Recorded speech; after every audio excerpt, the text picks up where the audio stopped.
Are you the kind of person who is interested in spirituality, especially Hindu spirituality? If you are such a person, there is every chance that you may get really confused, because there are hundreds of different paths and hundreds of different philosophical systems in Hinduism. You don't know which one is the right one and which one is the wrong one. If you are such a person, here I have a suggestion to make. I belong to a small branch of Hindu philosophy called Kerala Tantra, and in that small branch of Hindu philosophy you find the synthesis of almost all the major philosophical systems of India. Here in this video I am going to present a special ritual of Kerala Tantra called Dehasudhi, and in that ritual, or the speciality of the ritual, is that you find the assimilation of many major philosophical systems of India. So if you watch this ritual carefully, you can not only understand the Tantric philosophy but also many of the major philosophical systems of India. Hi, this is Narayana, a practicing Tantric priest, and welcome to my channel.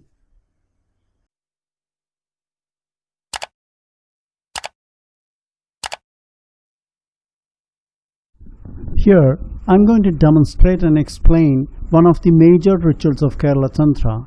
It is called Dehasudhi. It's a Sanskrit word, and the word Dehasudhi can be translated to English as purification of the body. A Tantric priest in Kerala is supposed to perform this purification before performing any temple ritual. 3 versions of Dehasudhi or purification process are in practice now in Kerala. The shortest version, which takes only 10 minutes to complete, and a medium or a middle version, which is a little longer, and finally the detailed and the most complicated one, are the 3 variations that are in practice right now. In temples, usually the first version is performed every day, and the second one is performed quite often. The last version, which is the most complicated one, and that takes around 1 hour to complete, is not performed on everyday basis, mainly because of lack of time. Another thing we need to keep in mind is the fact that the Tantric body consists of all of our existence. It includes not only the physical body, but the breath, emotions, intellect, and also our vital life force. So when we say purification of the body, all these things have to be purified. That is what is aimed at through this ritual.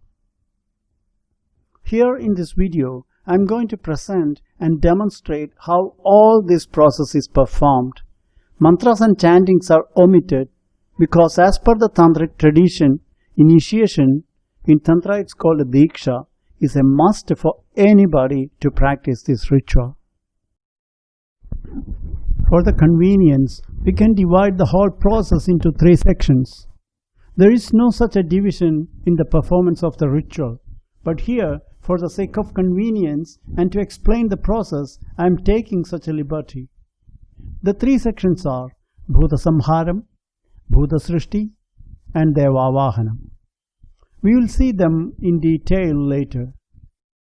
Some important tools are also used to perform these rituals.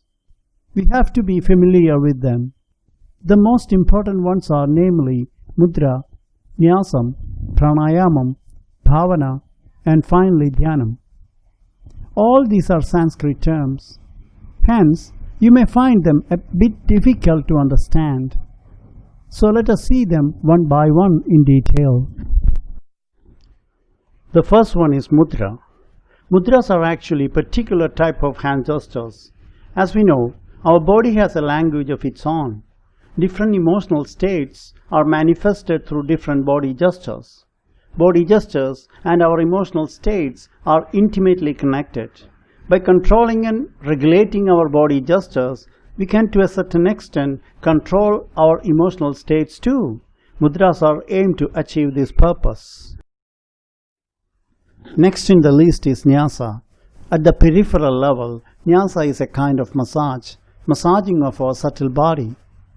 Tantra says our 5 fingers represents 5 elements.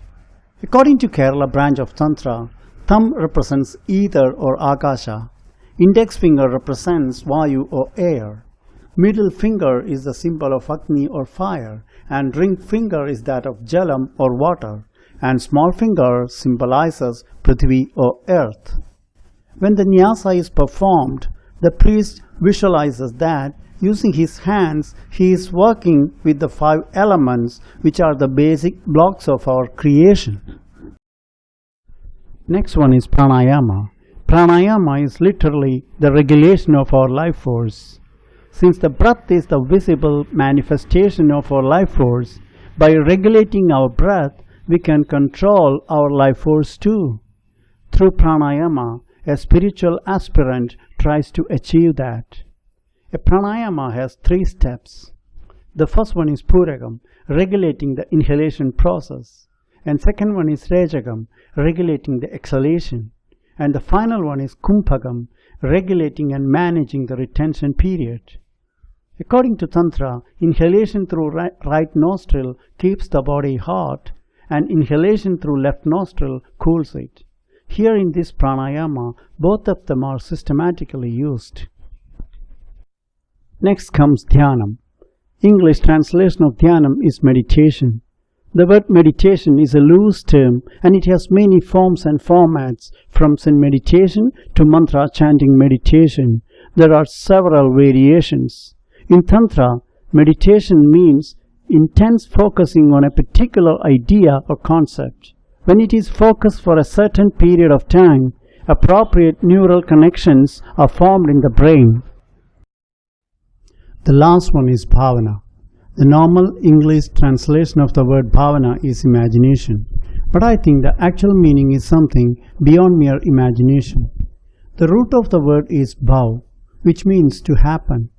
What does it mean? It means that whatever is your bhavana, whatever you imagine strongly enough, will be ultimately transformed into reality. As part of this bhavana, here the priest visualizes a concept attentively and intently to make it channelized into a subtle reality. Now let's see how it is done.